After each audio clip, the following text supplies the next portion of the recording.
အောင်မြင်သူတွေဟာစစ်မှန်ကြတဲ့ဒီစာအုပ်အတွက်လော်ယာလင်နီကိုကျွန်တော်တို့အင်တာဗျူးတဲ့အခါသူမရဲ့အဖြေတွေထဲကတစ်ခုမှာသူမအတော်လေးနာမည်ကြီးလူသိများတယ်လို့ဝန်ခံခဲ့ပါတယ်ဒါကတော့မီးကသူ့ကိုယ်သူအတော်လေးပူတယ်လို့ပြောတာနဲ့တူပါတယ်သူမစင်ပေါ်မှာ The Trema Show Music Reader The Squid and The Host စတဲ့ရုပ်ရှင်တွေမှာ SVO ရဲ့ mini CD Just Adam က Available Album ဆိုတဲ့အဓိကဇာတ်ရုပ်တွေမှာပါဝင်ခဲ့ပြီး Enemies တစု Golden Gold တစု Oscar စကာတင်3စု Tony စကာတင်2စုတို့ကိုရရှိခဲ့ပါတယ်သူမဟာရုပ်ရှင်တွေ TV နဲ့အခြားမီဒီယာတွေကြောင့်အမြဲတမ်းလူတွေရဲ့အာရုံစိုက်မှုကိုခံနေရပြီးလူအများစုကသူမဘယ်သူလဲဆိုတာသိယုံတာမကသူမအကြောင်းအရာရာကိုသိနေတယ်လို့တောင်ထင်ရပါတယ်လွန်ခဲ့တဲ့နှစ်အနည်းငယ်တုန်းကကျမကွာချင်းနေရပြီးအရန်စိတ်ညစ်စိတ်ဆင်းရဲနေရတွေကိုဖြတ်တန်းနေရတယ်လို့သူမကကျွန်တော်တို့ကိုပြောပြပါတယ်ကျမမြေအောက်ယထာနဲ့အလုတ်သွားနေတော့ကောင်မလေးတယောက်ကျမစီရောက်လာခဲ့တယ်သူကကျမကိုမြင်ရလို့အလွန်အကျူးကိုပျော်ရွှင်နေခဲ့တယ်ကျမကတော့အိုင်ပေါ့လေးနားထောင်ပြီးကိုယ်ကဘာလေးထဲမှာတိတ်ဆိတ်နေခြင်းတဲ့ဒါပေမဲ့သူကကျမစီကအာယုံစိုက်မှုကိုလိုချင်ခဲ့တယ်ကျမကအတတ်နိုင်ဆုံးကောင်းကောင်းမွန်မွန်နှုတ်ဆက်ခဲ့ပေမဲ့စကားဆက်မပြောဘဲအိုင်ဘော့စီကိုပဲပြန်ရောက်သွားခဲ့တယ်မြေအောက်ယထာကနေဆင်ပြီးနောက်လှည့်ကြည့်လိုက်တော့သူငိုနေတာကိုတွေးလိုက်ရတယ်တဲ့ဒါကကျမအတွက်အရန်ထူးဆန်းတယ်အချို့နေရာတွေမှာကျမအရန်စိတ်မကောင်းဖြစ်မိတယ်ကျမရိုင်းရိုင်းဆိုင်ဆိုင်တွေမလောက်ခဲ့ဘူးလို့ထင်ခဲ့တယ်အဲ့ဒီအချိန်ကိုပြန်တွေးလိုက်တိုင်းကျမအခုတည်း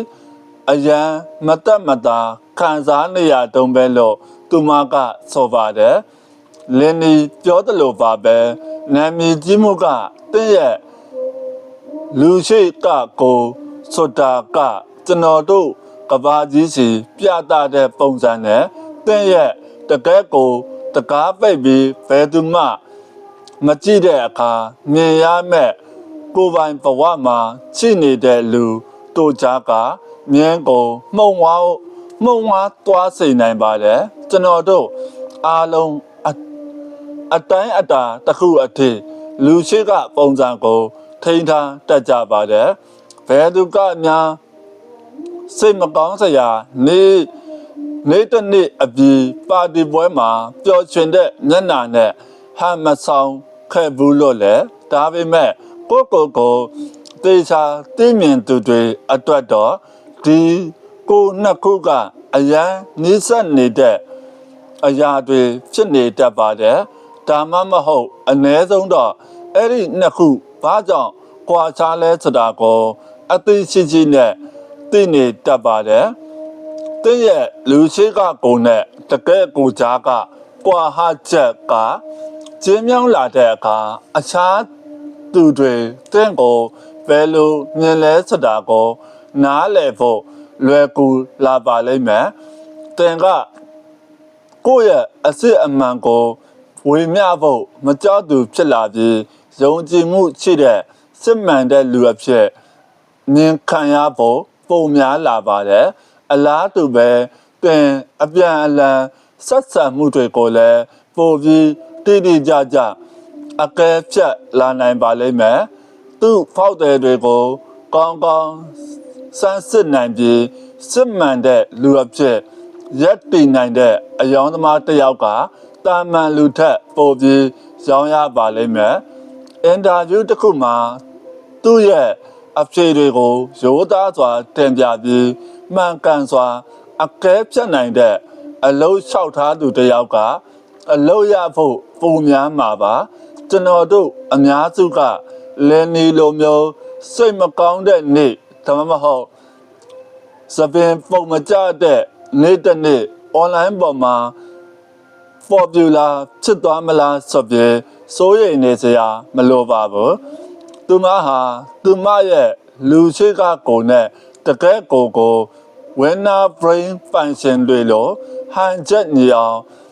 ထိန်းနိုင်ပုံရတာကစီးကျူးစရာကောင်းပါတယ်သူမရဲ့နာမည်ကြီးမှုမှာဖြစ်တဲ့တုံ့ပြန်မှုတစ်ခုကိုမပေးတဲ့အခါအခြားသူတွေကိုစိတ်မကောင်းစရာဖြစ်စေနိုင်တယ်ဆိုတာသူမသဘောပေါက်သွားပါတယ်သူမရဲ့ရည်ရွယ်ချက်တွေကကောင်းပြီးအပြုအမူတွေကတင့်လျော်နေရင်တောင်မှပေါ့သူမကကိုချင်းစာတတ်ပေမဲ့အမြင်မှန်ကိုလည်းထိန်းထားနိုင်ပါတယ်အခြားသူတွေမျှော်လင့်ထားသလိုသူမဟာအမြဲတမ်းမပြည့်စုံနိုင်ဘူးဆိုတာကိုသူမသဘောပေါက်ပါတယ်သူမရဲ့အုံနောက်ကျင်ပအလယ်မြင်းအဆောက်အအုံတွေထဲမှာကိုတည်မြင်မှုနဲ့အခြားသူတွေကိုနားလည်မှုနှစ်ခုစလုံးအတွက်အကဲဖြတ်မှုလုပ်ငန်းစဉ်တွေကောင်းမွန်အလုပ်တွေပုံရပါတယ်လေးလာမှုတွေအရဖော်ပြတလို့ပဲလင်းနီလိုမျိုးကောင်းအကဲဖြတ်တဲ့သူတွေဟာ formatted date ကိုအသုံးပြုပြီးအတွင်းစိတ်ပြောဆိုမှုကိုပြုတ်တက်ကြပါတယ်ဒါကစိတ်ခံစားမှုဆိုင်ရာအခြေအနေတွေကိုကင်တွယ်ခြေချင်းရာမှာသူမရဲ့ကိုယ်ပိုင်တန်ဖိုးတွေနဲ့ကိုက်ညီတဲ့အပြုအမူတွေလှုပ်ဆောင်ရမှာကူညီပေးပါတယ်ဒီဆွေးနွေးမှုရဲ့တစ်ခုတည်းသောသတိပေးချက်ကသင်ကျင်ပလောကကိုပြသတဲ့အရာတွေကသင်ရဲ့တကယ့်ပုံနဲ့မတိုက်ဆိုင်တဲ့အခါမျိုးတွေ့ချိနိုင်ပြီးအဲ့ဒီလိုဖြစ်မယ်ဆိုရင်လည်းကိစ္စမရှိပါဘူးသင်မှာကိုယ်ပိုင်လျှို့ဝှက်ထားခြင်းတဲ့အရာအချို့ရှိနိုင်ပြီးရှို့ဝှက်ထားတဲ့ပါတယ်ဥပမာသင်ရဲ့ပွာချင်းမှုအသေးစိတ်ဒါမှမဟုတ်ငွေကြေးပြဿနာတွေကိုသင်နဲ့အရင်နှီးဆုံးသူတွေနဲ့ပဲမျှဝေတာကအကောင်းဆုံးပါပဲခန္ဓာကြီးအခမ်းမှာသင်ယူရမယ့်အတိုင်းအစိုးမြင်တဲ့ဘဝအတွေ့အကြုံတွေကတခါတရံကောင်းမွန်တဲ့ရလဒ်တွေစီဥတည်နိုင်ပါတယ်ဒါပေမဲ့အဲ့ဒီအတွေ့အကြုံတွေရဲ့အသေးစိတ်အချက်လက်တွေကသင်အတွက်နာကျင်စရာဖြစ်နိုင်ပါတယ်ကိုတိကြသိမြင်တဲ့ winner brain function တယောက်ကကောင်းမွန်တဲ့နယ်နိမိတ်တွေကိုသိရှိပြီးဘယ်အချိန်မှာပွင့်လင်းပြောပြရမယ်ဘယ်အချိန်မှာလျှို့ဝှက်ထားရမယ်ဆိုတာကိုသိကြပါတယ်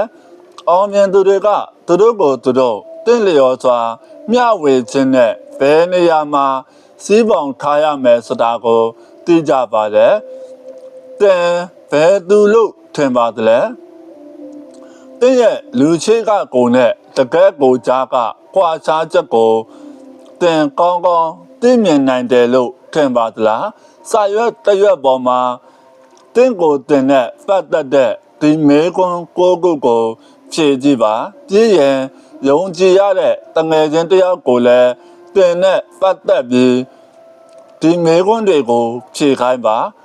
အဖြေနှစ်ခုစလုံးကအတော်လေးနီးစပ်တယ်ဆိုရင်သင်ဘယ်သူလဲအခြားသူတွေကသင်ကိုဘယ်လိုမြင်လဲဆိုတာကိုကောင်းသိမြင်သူဖြစ်နိုင်ပါတယ်သင်တငယ်ချင်းရဲ့အဖြေနဲ့သင်အဖြေကြားမှာသိတာထင်ရှားတဲ့ကွာဟချက်ရှိတယ်ဆိုရင်တော့သင်ရဲ့စကားတွေအပြုအမူတွေသဘောထားတွေနဲ့ပတ်ဝန်းကျင်ကလူတွေကိုဘယ်လိုတက်ရောက်မှုရှိတယ်ဆိုတာကိုရှင်းလင်းတိကျနားမလည်သေးတာဖြစ်နိုင်ပါတယ် winner brain function တွေဟာသူတို့ကိုသူတို့နားလည်ဖို့အမြဲတမ်း ကြိုးစားနေတာမို့တင့်တငယ်ချင်းစီကနောက်ထပ်အကြံဉာဏ်တွေထပ်တောင်းတာကကောင်းပါတယ်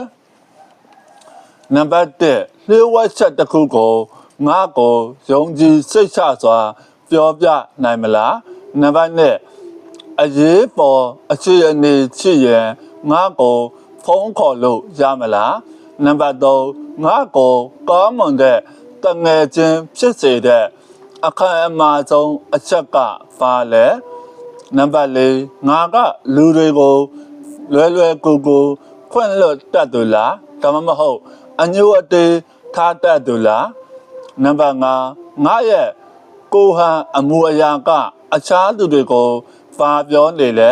နံပါတ်6ငါကအကောင်းမြင်သူလားဒါမှမဟုတ်အဆိုးမြင်သူလားနံပါတ်9ငါဘာကြောင့်တွေထက်ခါပြောနေတာကိုတင့်အနေနဲ့ညင်းငွေနေလဲနံပါတ်7ငါစိတ်မနှက်မသာဖြစ်နေချိန်ဒါမှမဟုတ်စိတ်လှုပ်ရှားနေချိန်မှာဘာတွေလောက်တတ်လဲနံပါတ်9ငါကိုအကောင်းဆုံးဖော်ပြနိုင်တဲ့စကားတစ်လုံးကဘာလဲ body language အဆင့်အတန်းရဲ့ကြရုပ်ဝိညာဉ် brain ရဲ့ကိုတည်မြင်မှုစွမ်းရည်ကိုမြင့်တင်ရခြင်းရည်ရွယ်ချက်ကတော့လူရှိကကိုနဲ့တကယ်ကိုကြားကကွာခြားချက်ကိုချော့ချဖို့ပါပဲကျွန်တော်တို့ဒါကိုဘလောက်ထိအောင်မြင်အောင်လှုပ်ဆောင်နိုင်လဲဆိုတာကိုသိဖို့အရေးကြီးပါတယ်ဒါကိုလူတွေရဲ့စကားထက်သူတို့ရဲ့ကိုယ်အမူအရာတွေကိုပါဂရုတစိုက်ကြည့်ချင်းအဖြစ်ကျွန်တော်တို့သိနိုင်ပါတယ်ကျွန်တော်ပြောနေပါတယ်လို့စကားလုံးနဲ့ပြောဖို့စက္ကန့်3စက္ကန့်လောက်ကြာနိုင်ပေမဲ့သူ့ရဲ့ကလတ်ကိုတက္ကသိုလ်က Love for Canvas တွေရဲ့ AGG data အုံနောက်လှိုင်းဆိုင်ရာအချက်အလက်တွေကိုကွန်ပျူတာနဲ့တွက်ချက်ပြီးစမ်းစစ်မှုအရာအုံနောက်ဟာလူတစ်ယောက်ရဲ့တကယ်စိတ်ခံစားမှုကိုမျက်နှာအမူအရာကနေသိဖို့မီလီစက္ကန့်200တစ်စက္ကန့်ရဲ့9ပုံတစ်ပုံအောက်ပဲလိုတယ်ဆိုတာကိုမကြသေးခင်ကပြောပြခဲ့ပါတယ်လူတွေကျွန်တော်တို့ကိုဘယ်လိုတုံ့ပြန်တယ်ဆိုတဲ့အချက်အလက်အများကြီးကိုစကားလုံးမဟုတ်ပဲမျက်နှာအမူအရာနဲ့ကိုယ်အမူအရာလိုအချက်ပြမှုတွေကနေကျွန်တော်တို့ရရှိနိုင်ပါတယ်ဒီအချက်လက်တွေထဲကအချို့ကတော့သိတာထင်ရှားပါတယ်ဥပမာမျက်မှောင်ကျုံတာနဖူးကြောတွေတွန့်တာမျက်ခွန်တွေတင်းတာနှုတ်ခမ်းတွေတင်းမာလာတာမျိုးတွေကဒေါသကိုပြသနေတယ်လို့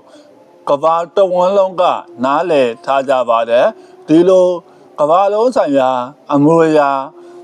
ဒါစံဝက်လောက်ချစ်ပြီးဒါတွေကိုယဉ်ကျေးမှုအများစုမှာနားလည်နိုင်ပေမဲ့ယဉ်ကျေးမှုအားလုံးမှာတော့မျက်နှာအမူအရာ2000လောက်ရှိပါသေးတယ်လူတစ်ယောက်ဘာခံစားနေရလဲဆိုတာကိုပြသနိုင်တဲ့အခြားအရေးအယောင်တွေကတော့ရည်ရွယ်ချက်ချိပြသတဲ့အမူအရာဒါမှမဟုတ်အဲ့ဒီအမူအရာတွေပြနေတော့မှခဏတာဖြစ်ပေါ်သွားတဲ့သေးငယ်တဲ့မျက်နှာအမူအရာတွေကနေထွက်ပေါ်လာပါတယ်ဒါတွေကတခဏလေးအတွင်းမှာမြန်ဆန်ဖြစ်ပြသွားတာမို့ကျွန်တော်တို့တော်တော်များသတိမထားမိနိုင်ကြပါဘူးဒီလိုသေးငယ်တဲ့မျက်နှာအမူအရာကိုပြသတဲ့သူကိုယ်တိုင်တောင်သတိမထားမိတယ်လို့မျိုးထိန်းချုပ်လို့လည်းမရပါဘူးကလတ်ကိုမာလောက်ခဲ့တဲ့လေးလာမှုတွေအရာအုံနောက်ဟာဒီလိုအမူအရာတွေကိုစကန်ဖတ်ရမှာအခြားလူရဲ့မျက်လုံးကိုအရင်ကြည့်ပြီးမှမျက်နှာတစ်ခုလုံးကိုဆက်ကြည့်ပါတယ်တဲ့အဲ့ဒီနောက်မှကြောက်လန့်လို့မျက်လုံးပြူတာဒါမှမဟုတ်ပြုံးနေတာစသဖြင့်တိကျတဲ့လက္ခဏာရပ်တွေကိုပြန်ဆန်းစစ်ပေးဖို့အသေးစိတ်ကြံချက်ကြည့်ကြတယ်လို့ဆိုပါတယ် ဒါတွေအားလုံးကိုမျက်တောင်တစ်ခတ်စာထက်တောင်ပုံမြန်တဲ့အချိန်အတွင်းမှာလှုပ်ဆောင်ပါတယ်စကလုံးမဟုတ်တဲ့အချက်အလက်ပြမှုတွေဟာစကလုံးတွေထက်စိတ်ခံစားမှုတွေရဲ့အတွေ့အမြင်တွေကိုပိုပြီးအားကောင်းစွာဖော်ပြနိုင်ပါတယ်ချစ်နိုင်တာကတော့ကျွန်တော်တို့ဟာကလေးဘဝကလေးကစကားမပြောနိုင်ခင်စကားလုံးတွေကိုနားမလဲခင်ကလေးက body language ကိုဖတ်တတ်အောင်သင်ယူခဲ့ပုံကြပါတယ်စကားလုံးတွေကိုစတင်အသုံးပြုတတ်လာပြီးတဲ့နောက်မှာတောင်မှကိုဟန်လက်ဟန်ခြေဟန်မျက်နှာအမူအရာတွေလုံးအရာတွေကအုံနောက်ရဲ့ညာဘက်ချမ်းကိုဆွဲဆောင်ပြီးလူတစ်ယောက်ပြောပြခြင်းတဲ့အကြောင်းအရာကိုသိစိတ်နဲ့ဖြစ်စေမသိစိတ်နဲ့ဖြစ်စေပြောပြနေစေပါပဲစကလုံးမဟုတ်တဲ့ဆက်သွယ်မှုတွေကိုမှန်မှန်ကန်ကန်အတိတ်ပဲဖော်တတ်ခြင်းကကိုသိမြင်မှုကိုတိုးတက်စေဖို့အတွက်အရေးကြီးဆုံးစွမ်းဆောင်ရည်တစ်ခုပါပဲဒီလိုအချက်ပြမှုတွေကစကလုံးတွေကိုကြော်လွန်ပြီးအခြားသူတစ်ယောက်ကတင့်အပေါ်ဘယ်လိုခံစားချက်ရှိနေလဲဆိုတာကိုသိရှိစေပါတယ်ဝိညာဉ် brain ပန်ရှင်တွေကတော့ဒီလိုအချက်အလက်တွေကိုရယူပြီးဆက်ဆံရေးပုံမ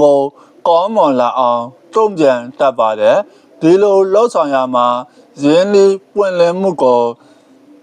ထိန်းသိမ်းထားပြီးအဲ့ဒါကပဲတင့်အပေါ်ထားတဲ့အခြားလူရဲ့ခံစားမှုကိုပြန်လဲသိရှိစေပါတယ်ထူးချွန်တဲ့တရုပ်ဆောင်တွေကဒါကိုကောင်းကောင်းသိပြီးစကလုံးမဟုတ်တဲ့ဆက်သွယ်မှုတွေကိုတေချာလေ့လာကြပါတယ်ဘယ်သူမဆိုစကားပြောခိုင်းတစ်ခုကိုအလွတ်ရွတ်နိုင်ပေမဲ့တရုပ်ဆောင်ကောင်းတစ်ယောက်ချစ်လာစေတာကတော့အမှုအရာနဲ့ကိုဟန်ရဲ့တိမ်မွေးမှုတွေပါပဲဒါတွေကစကလုံးတွေနဲ့မပြောနိုင်တဲ့ဇက်ကောင်ရဲ့ဇရိုက်ဘဝအတွေ့အကြုံနဲ့စိတ်ခံစားမှုတွေအကြောင်းပရိသတ်ကိုဖော်ပြပေးပါတယ်လင်းနီဟာ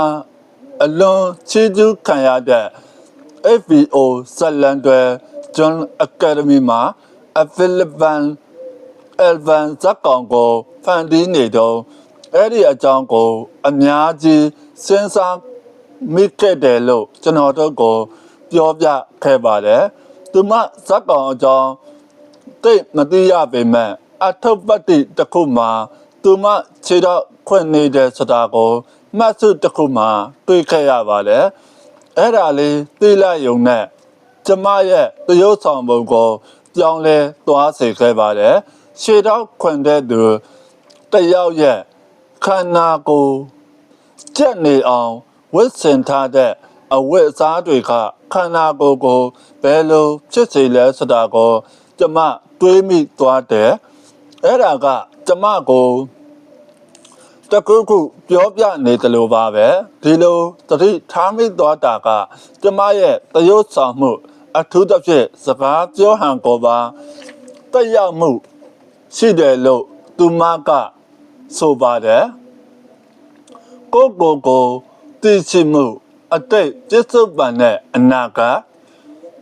ဝိညာဉ် brain ပန်ရှင်တွေဟာအတိတ်ကိုပြန်သွားပြီးအတိတ်ကကိုယ်နဲ့လက်ရှိပြစ္ဆုတ်ပန်မှာရှိတဲ့ကိုကောင်းစွာသိမြင်ပြီးစိတ်ဆက်ရမှာအလွန်တော်ကြပါတယ်ကယ်ရီလက်တီမျိုးစင်ကြီးဘုံကအင်ရှင်မတယောက်ဖြစ်တဲ့ဟိုရက်ဆန်ဟာလွန်ခဲ့တဲ့နှစ်ပေါင်းများစွာကလမ်းပေါ်မှာမူရည်စိန်ဆွဲနေတဲ့ပြစ်ဒစာဘဝနဲ့ကြမ်းတမ်းတဲ့နှစ်တာလောကဓာတ်ကိုကုံဆုံးခဲ့ရပါတယ်သူမရဲ့ဇလံကို Soul for the One Woman Light of the Stress ဆိုတဲ့စာအုပ်ထဲမှာရေးသားထားပါတယ်သူမရဲ့ရုန်းကန်နိုင်စွမ်းကြမ်းခံနိုင်စွမ်းပြီးတော့ခက်ခဲတဲ့အရှိအနေတွေမှာတော့တည်ငြိမ်တဲ့ကိုတ သိမြင်နိုင်မှုကိုကျွန်တော်ချီးကျူးမိပါတယ်သူမရဲ့ပြန်လဲထူထောင်ရေးလောက်တာနဲ့အနှဲငယ်ကြာပြီးနောက်အခမ်းအနားတစ်ခုမှာအခြားမိခင်တွေနဲ့စကားပြောခဲ့တာကိုသူမကကျွန်တော်တို့ကိုပြောပြခဲ့ပါတယ်နှက်ခမ်းထက်ကအနက်များဒေါက်တာဂျက်ဖရောင်းကလူတွေရဲ့မျက်နှာအမူအရာနဲ့ကိုယ်အမူအရာတွေကိုပိုပြီးနားလည်အောင်ကိုညီပေးတဲ့နေလန်းတစ်ခုကိုပြောပြခဲ့ပါတယ်။သင်မကြည့်ဘူးသေးတဲ့ရုပ်ရှင်တစ်ခုကိုအတန်ပိတ်ပြီးအခန်းအချို့ကိုကြည့်ခိုင်းတာပါ။တရုတ်ဆောင်တွေရဲ့အမူအရာနဲ့အချက်ပြမှုတွေကိုတေချာကြည့်ပြီးသူတို့ဘယ်လိုစိတ်ခံစားမှုမျိုးတွေကိုပေါ်ပြနေလဲဆိုတာခံမှန်းခိုင်းတာပါပြီးမှအဲ့ဒီရုပ်ရှင်ကိုအတန်ပြန်ဖွင့်ပြီးပြန်ကြည့်စေကသင်ခံမှန်းထားတာတွေနဲ့ဇက်လန်းကဘယ်လောက်ထိနီးစပ်လဲဆိုတာကိုစစ်ဆေးခိုင်းတာပါအစပိုင်းမှာတိတ်ပြီးမနီးစပ်ရင်တောင်အချိန်ကြာလာတာနဲ့အမျှသင်ဟာဒီစွမ်းရည်ကိုမြန်မြန်ဆန်ဆန်နဲ့တိုးတက်လာပါလိမ့်မယ်ရုပ်ချင်ကြည့်တဲ့ဂိမ်းမှာဖိုတိုလာတာနဲ့အမျှဒီကျွမ်းကျင်မှုတွေကိုတကယ်လက်တွေ့ဘဝမှာအသုံးချနိုင်လာပါလိမ့်မယ်ဒါဟာတင့်ပတ်ဝန်းကျင်ကကဘာကြီးကိုပိုပြီးမှန်ကန်စွာနားလည်နိုင်ဖို့နီလန်တစ်ခုပါပဲသင်ဆန္ဒရှိတယ်ဆိုရင်တော့သင်ရဲ့ကိုယ်ပိုင်ဗီဒီယိုတွေကိုအတန်ဖွင့်ပြီးရောအတန်ပိတ်ပြီးပါပြန်ကြည့်ကြည့်ပါသင်ရဲ့မျက်နှာအမူအရာတွေလက်ဟန်ခြေဟန်တွေနဲ့စကလုံးမဟုတ်တဲ့အခြားဆက်သွယ်မှုတွေကိုအခြေသေးချာဂရုစိုက်ကြည့်ပါဒါဟာသင်ကဘာကြီးကိုပြသခြင်းတဲ့ဒါဟာသင်ကဘာကြီးကိုပြသခြင်းတဲ့ပုံရိပ်မျိုးလားဒါမှမဟုတ်သင်ပြသနေတဲ့လို့ထင်ထားတဲ့ပုံစံမျိုးလားကိုထုတ်ဖော်တဲ့အခါသင်ကောင်းကောင်းလုပ်နိုင်တဲ့အရာတွေနဲ့နည်းနည်းပါးပါးပြင်ဆင်ဖို့လိုတဲ့အရာတွေကိုစဉ်းစားပါဒါဟာအချက်အလက်တွေအများကြီးပေးနိုင်တဲ့အတွေ့အကြုံတစ်ခုဖြစ်နိုင်ပါတယ်သင်မျက်လုံးမိတ်ပြီးစကားဝိုင်းအခြေအနေတစ်ခုကိုစိတ်ထဲကနေပြန်ပြီးရစ်ကြည့်နိုင်ပါတယ်သင်ဘယ်လိုပြုမှုခဲ့တယ်ဘယ်လိုတုံ့ပြန်ခဲ့ရတယ်ဆိုတာကနေတစ်ဆင့်သင်ရဲ့ခံစားချက်တွေကမှန်ကန်မှုရှိမရှိသိလာနိုင်ပါလိမ့်မယ်ဟာရဆွန်ကကျမတက်ဖာဝဲပါတီတစ်ခုကိုတက်ရောက်ခဲ့တယ်ပါတီမှာထိုင်နေတော့အုံနောက်ရဲ့တစ်စိတ်တစ်ပိုင်းကငါဘဝကစင်တန်မှုကြောက်ရွံ့မှုနဲ့ထိတ်လန့်စရာတွေပဲရှိခဲ့တာဒါကိုလူတွေကသူတို့ဘဝမှာဘယ်ဒီဇိုင်းပါဘယ်တိုင်းပါသုံးရမလဲဆိုတာကအရေးကြီးတယ်လို့ထင်နေကြတာလားအရေးကြီးတယ်လို့ထင်နေကြတာလားလို့တွေးမိတယ်ဆိုပြီးရဲစရာကောင်းတဲ့ပုံစံနဲ့ပြောပြခဲ့ပါတယ်ဒါပေမဲ့အဲ့ဒီအချိန်မှာပဲကျမသဘောပေါက်မိတာကလေးတွေအနိစ္စမဖြစ်အောင်ဆိုရင်မှန်ကန်တဲ့ဒိုင်ဘာကိုတည်ထားဖို့ကအရေးကြီးတာပဲအဲ့ဒီအမျိုးသမီးတွေကကျမကိုဘဝမှာဘယ်လိုမျိုးကြောက်ရွံ့နေထိုင်ရမယ်ဆိုတာကိုသင်ပေးနေကြတာပါပဲ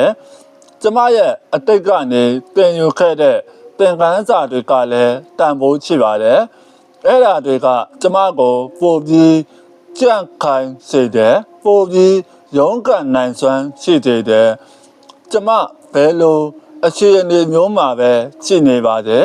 ကျမမှာအမြဲတမ်းအခြေခံကြတဲ့လူတဘာဝနဲ့ရဲစရာတဘာဝကလေးတွေရှိနေခဲ့တယ်လို့သူမကဆိုပါတယ်ဟာရစ်ဆန်ဟာဘဝတစ်လျှောက်လုံးမှာသူမရဲ့ ကိုတိမြင်မှုကအံ့ဩစရာကောင်းလောက်အောင်မပြက်စီးပဲရှိနေခဲ့ပါတယ်မူရစ်စေဝါဆွဲကာအင်ယာမဲ့ဘဝအကြောင်းပြက်စီးတဲ့နယ်လို့ထင်ရမဲ့အပိုင်းအစလေးတွေကိုတောင်သူမကရှင်းရှင်းလင်းလင်းပြောပြနိုင်ပါတယ်သူမဘယ်သူလဲဘယ်သူဖြစ်ခဲ့တယ်ဆိုလဲဘယ်သူဖြစ်ခဲ့လဲဆိုတာကိုအငြင်းတန်းတိကျ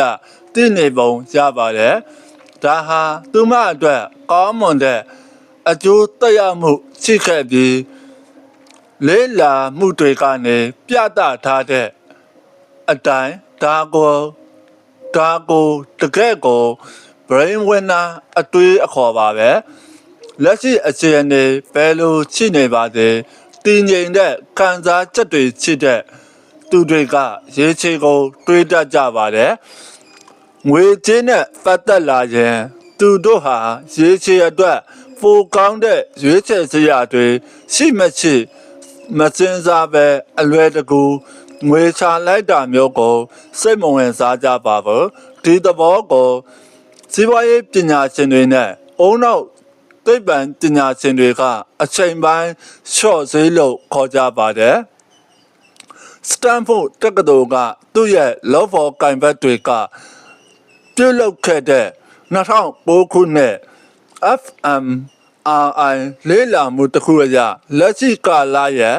စရိုက်လက္ခဏာတွေဥပမာအခုတင်ဘလောက်တတ်သိရှိလဲအနာဂတ်မှာတင်ဘလောက်ထိတတ်သိရှိမယ်လို့ထင်လဲဆိုတာကိုအဆင့်သတ်မှတ်ခိုင်းတဲ့အခါတသမတ်တဲ့အဖြေပေးခဲ့သူတွေဟာအန်တာရီရဲ့အခြေဆုံးအရာကအုံနောက်ပြင်ပအလဲမြင်အစအုံမှာပိုပြီးတသမတ်လှုပ်ရှားမှုကိုပြသခဲ့ပါတယ်ဒီပုဂ္ဂိုလ်တွေဟာလေးလာမှုတွေထဲကအခြားသူတွေထက်အချိန်ပိုင်းလျှော့ဈေးလုပ်ဖို့တိတ်ပြီးစိတ်မပါကြပါဘူးအောင်မြင်သူတွေကတော့ဒီနေ့တန်ဖိုးရှိတဲ့အရာတွေဇေစရာအဖြစ်စေပတ်စံအဖြစ်စေဒါဟာမနဲ့ပြန်လဲတန်ဖိုးရှိနေအောင်မှဖြစ်ပြီးပို့လို့တောင်တန်ဖိုးရှိနိုင်တယ်ဆိုတာသိကြပါတယ်